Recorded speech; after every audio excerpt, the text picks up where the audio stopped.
Open up your full foam set and begin placing it into your case.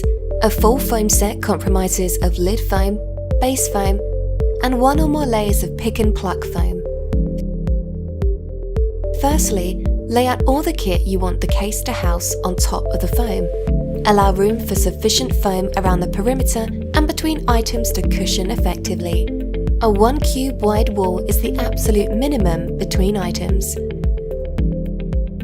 Next, use cocktail sticks or matches to mark the position of each item.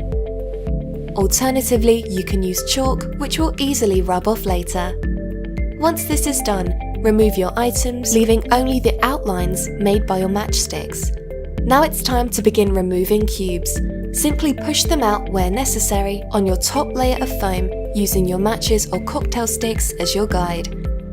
For cases with 2 or more layers of foam, you may need to adjust the depth of the pocket for some of your larger items.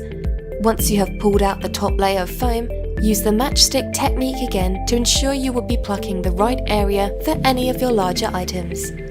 Once measured out, you need to ensure that you remove the complete block. You will then need to make a horizontal cut at the correct depth, so your larger item will be stored safely.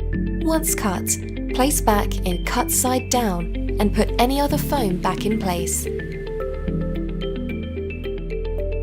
Place all of your items back in their positions and make any last adjustments if necessary. Your Pick N Pluck foam and your case is now ready to go.